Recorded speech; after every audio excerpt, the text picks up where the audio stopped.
DLED first year, CC1, Unit 1, Perspectives in Development. Introduction to perspectives in development. तो हमारा पहला topic है introduction to perspectives in development. तो चलिए जानते हैं कि वृद्धि और विकास क्या है। वृद्धि मतलब ग्रोथ। किसी भी बच्चे के हाइट, वेट और बॉडी साइज मतलब आकार में वृद्धि, इसी को हम कहेंगे वृद्धि। मैच्योरेशन मतलब परिणमन मतलब मैच्योरिटी, जिसमें हम सिर्फ आकार में वृद्धि ही नहीं, उस आकार में जैसे वृद्धि बॉडी में होता है उसी के साथ साथ अकॉर्डिंग टू ग्रोथ रिएक्ट करना। मतलब अगर किसी बच्चे के हाथ या पैर का साइज़ बड़ा हो रहा है तो उसी को उस प्रकार से प्रॉपर वे में यूटिलाइज करना, इसी को हम कहेंगे मैच्योरेशन और डेवलपमेंट। जैसे कि बोरिंग का जो डेफिनेशन है उसमें कहा गया है, by the term development we mean the changes in shape the parts of the body and the integration of various parts into functional unit as growth goes on. मतलब देखिए, डेवलपमेंट का जो प्रोसेस है उसमें ग्रोथ तो होता ही है, साथ में आकार में वृद्धि के साथ साथ ही जो हमारा बॉडी पार्ट्स है वो भी फंक्शनल हो जाता है। मतलब अगर मस्तिष्क हमारा, मान लीजिए जो सिर का साइज़ है वो बड़ा हो रहा है, साथ में हमारा मस्तिष्क भी उस हिसाब से कार्य करने लगता है। Characteristics of development. पहला कैरेक्टरिस्टिक्स है development as a resultant of learning. मतलब जैसे जैसे हम सीखते चलते हैं हमारा डेवलपमेंट ज़्यादा होते रहता है।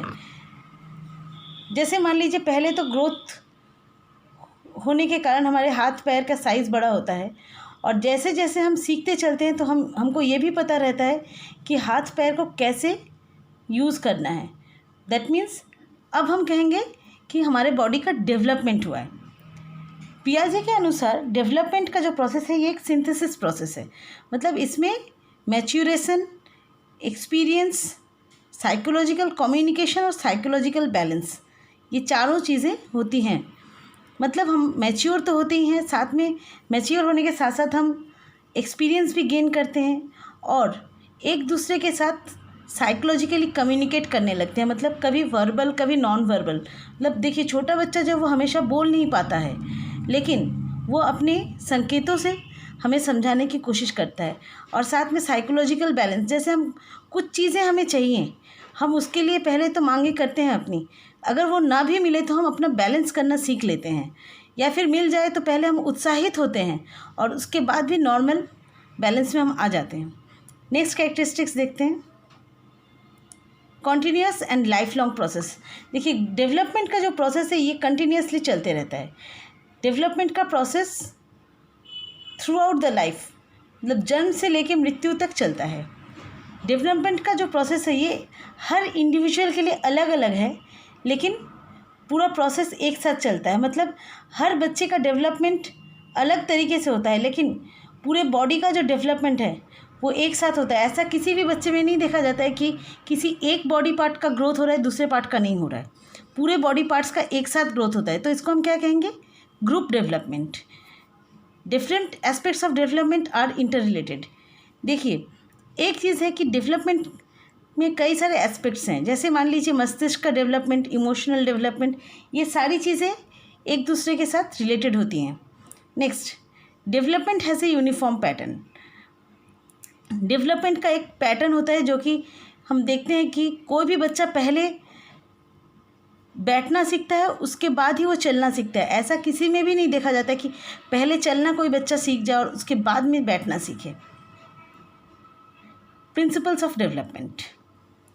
डेवलपमेंट का जो प्रिंसिपल है, पहला प्रिंसिपल है development results in change whose purpose is self realization. Development जब हमारा होता है तो साथ ही हम अपने आप को समझने लगते हैं, ताकि कैसे किस चीज़ को, बॉडी के कौन से पार्ट को कैसे यूटिलाइज करना है ये हम खुद ब खुद समझने लगते हैं। Development in early stage is more important than development in subsequent stage.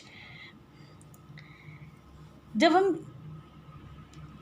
छोटे बच्चे रहते हैं उस वक्त जो डेवलपमेंट होता है वो हमारे ज़िंदगी को ज़्यादा इफ़ेक्ट करता है। उसी वक्त हम चलना सीखते हैं, बोलना सीखते हैं, मतलब डेवलपमेंट इस स्टेज में बहुत फास्ट होता है। Interaction between learning and maturation results to effective development. देखिए, जैसे लर्निंग चलते रहता है, साथ में हम मैच्योर होते चलते हैं। अगर लर्निंग के साथ हम मैच्योर नहीं होंगे तो प्रॉपर डेवलपमेंट कभी नहीं हो पाएगा।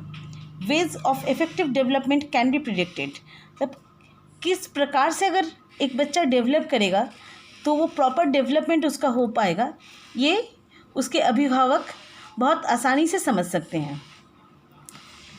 देखिए, अगला प्रिंसिपल है development follows a similar pattern in all children. जैसे कि मैंने पहले भी कहा था कि डेवलपमेंट का एक पैटर्न होता है। ये पैटर्न हर बच्चे में सिमिलर पाया जाता है। हर बच्चा पहले बैठना सीखता है, बाद में चलना सीखता है। किसी भी बच्चे में ऐसा नहीं देखा जाता है कि पहले वो चलना सीखे बाद में बैठना सीखे। Difference in development are partly due to heredity and environment. देखिए, हम ये तो ज़रूर कहते हैं कि हर बच्चे का डेवलपमेंट पैटर्न सेम होता है, लेकिन सिमिलर होता है। डेवलपमेंट का पैटर्न सिमिलर होता है, लेकिन कभी भी डेवलपमेंट सेम नहीं हो सकता है, क्योंकि हर बच्चे का हेरिडिटी अलग है, मीन्स जीन्स अलग है। जीन्स अलग होने की वजह से किसी का हाइट कम, किसी का हाइट ज़्यादा, किसी का मेंटली डेवलपमेंट फास्ट होता है, किसी का मेंटल डेवलपमेंट स्लो होता है। एनवायरनमेंट, जैसे हमारे भारतीय शिशु, इनको जो एनवायरनमेंट मिलता है और किसी भी विदेशी बच्चे, इनको अलग एनवायरनमेंट मिलता है, तो एनवायरनमेंट की वजह से भी हमारा डेवलपमेंट अलग अलग होता है। हम सभी अपनी मातृभाषा में शुरू में डेवलप करते हैं, मातृभाषा को शुरू में सीखते हैं, तो हमारे लिए किसी भी विदेशी भाषा को एकदम स्टार्टिंग में ही सीखना कठिन ही होता है। लेकिन विदेशों में देखा जाए तो वो अंग्रेज़ी पहले सीख जाते हैं, क्योंकि वहाँ पे उनकी वो मातृभाषा होती है। Process of development has many stages. देखिए, डेवलपमेंट का जो प्रोसेस है इसमें कई सारे स्टेजेस होते हैं। पहला स्टेज है प्री नेटल स्टेज, मीन्स गर्भावस्था में जो डेवलपमेंट होता है। नेक्स्ट अर्ली चाइल्डहुड, मीन्स एकदम बचपन।